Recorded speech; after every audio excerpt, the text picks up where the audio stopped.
নমস্কার বন্ধুরা, yummy kitchen Bangla থেকে আপনাদেরকে স্বাগত। আজ আমরা বানাতে চলেছি সর্ষে ইলিশ। এই পদ্মার ইলিশ মাছটি খেতে খুবই সুস্বাদু হয় এবং এটি বানানো খুবই সোজা। আর বর্ষাকালে পদ্মার ইলিশের স্বাদ কারই বা অজানা আছে। তবে আজ আমরা যেভাবে এই পদ্মার ইলিশটি বানাবো বা রান্না করব, তার স্বাদ হবে আরও অতুলনীয়। তবে চলুন বন্ধুরা, শুরু করা যাক। এখানে আমি 400 গ্রাম ইলিশ মাছ ভালো করে কেটে ধুয়ে রেখেছি। এখানে 2 চামচ সর্ষে আছে, সর্ষেগুলো খুব ভালোভাবে পরিষ্কার করে নেওয়া আছে। হাফ চামচ জিরে রাখা আছে, হাফ চামচ কালো জিরে আছে। এখানে সর্ষের তেল নিয়েছি, এখান থেকে আমি পরিমাণ মতো নেব। এই রান্নাটা আমি পুরো সর্ষের তেলেই করব। দেখুন বন্ধুরা, আমরা ফ্রাইং প্যানটা গ্যাসে চাপিয়ে দিয়েছি। এবার আমি পরিমাণ মতো তেল দেবো এর ভেতরে। আমি সর্ষের তেল ঢেলে দিচ্ছি। একটু বেশি তেল দেবো যাতে মাছটা খেতে খুব সুস্বাদু হয়। আস্তে আস্তে তেলটা আমি নাড়িয়ে নেব। তেলটা গরম হয়ে এসেছে, সুন্দর ধোঁয়া উঠতে লেগেছে। আমি এবার এর ভেতরে জিরে দেব।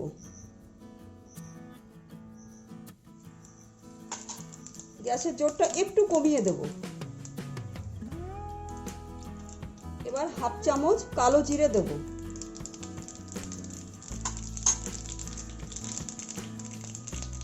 দেখুন, আমি 4-5টা কাঁচা লঙ্কা বেটে রেখেছি, এটাই তেলের ভেতরে দিয়ে দেব।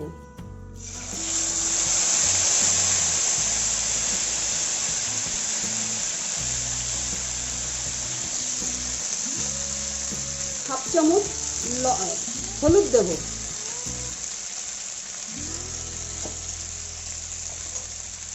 আমি মাছে কিন্তু আলাদা কোনো লবণ হলুদ মাখাইনি, এর ভেতরে আমি দিয়ে দিচ্ছি। হাফ চামচ লবণ দিচ্ছি। এবার এটা সুন্দরভাবে আমি একটু কষিয়ে নেব।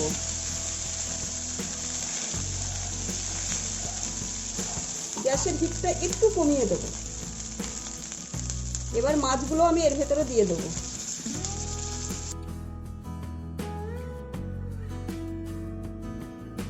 লবণ হলুদ মশলাটা যাতে মাছের ভেতরে খুব ভালোভাবে ঢোকে এবং ভাজাও সুন্দর হবে এর ভেতরে। আর ইলিশ মাছ তো খুব বেশি ভাজা হওয়ার দরকারও নেই, এর নিজস্ব একটা সুন্দর স্বাদ আছে।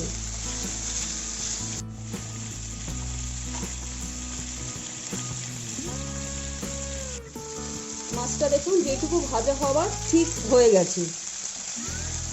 এই দেখুন সুন্দরভাবে ভাজা হয়ে গেছে। তবে রুই মাছের মতো অত খাস্তা করে ভাজার কোনো দরকার নেই। এবার আমি এর ভেতরে সর্ষেটা দিয়ে দেবো। আমি সর্ষে আর লঙ্কা বেটে রেখেছি,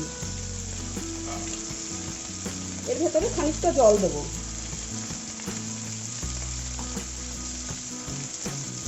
এইভাবে গুলিয়ে ঢেলে দেবো।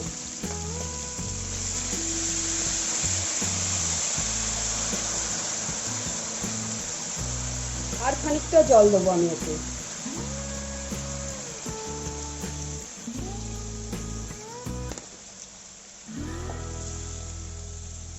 আপনারা রেসিপিটি ঠিকভাবে ফলো করবেন, অবশ্যই বাড়িতে বানাবেন, নিজে খাবেন এবং অন্যকে খাওয়াবেন, ভীষণ ভালো হবে। আর ওই যে লাইক কমেন্ট আর শেয়ার করতে ভুলবেন না। পাশে বেল আইকনটি অবশ্যই ক্লিক করে দেবেন। এরপরে যা রেসিপিগুলো আমরা বানাবো খুব সহজে আপনাদের কাছে পৌঁছে যাবে। লবণ দরকার হলে আমি একটু পরে আবার দেব। আমি 1 মিনিটের জন্য ঢেকে দেব।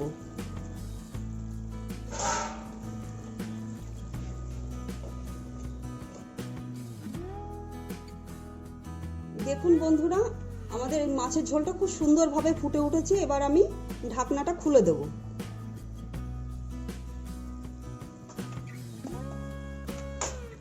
সুন্দর একটা কালারও এসছে, পাশে তেলগুলো সুন্দরভাবে মশলাগুলো ভেসে উঠেছে। আশা করি আপনাদের খুব ভালো লেগেছে রান্নাটা। তাহলে বাড়িতে অবশ্যই চেষ্টা করবেন। আমাদের চ্যানেলটাকে যারা এখনো সাবস্ক্রাইব করেনি অবশ্যই করে দেবেন। নোটিফিকেশনগুলো খুব সহজে তাহলে আপনাদের কাছে পৌঁছে যাবে। এবার আমি নামিয়ে নেব। মনে হচ্ছে আমাদের রেসিপিটা হয়ে গেছে। আমাদের সর্ষে ইলিশ সার্ভ করার জন্য একদম রেডি। বাঙালির পাতে সর্ষে ইলিশ হবে না তাই কখনো হয়? বাঙালিরা সর্ষে ইলিশ খেতে খুব ভালোবাসে এবং আমিও খুব ভালোবাসি। আমি এবার ইলিশ মাছগুলোকে সার্ভ করব। আর নতুন বন্ধুরা যে এখনও আমাদের চ্যানেলটিকে সাবস্ক্রাইব করেননি তারা অবশ্যই করে দেবেন। আর এতক্ষণ আপনারা আমাদের রেসিপিটি দেখলেন, তার জন্য আপনাদেরকে ধন্যবাদ।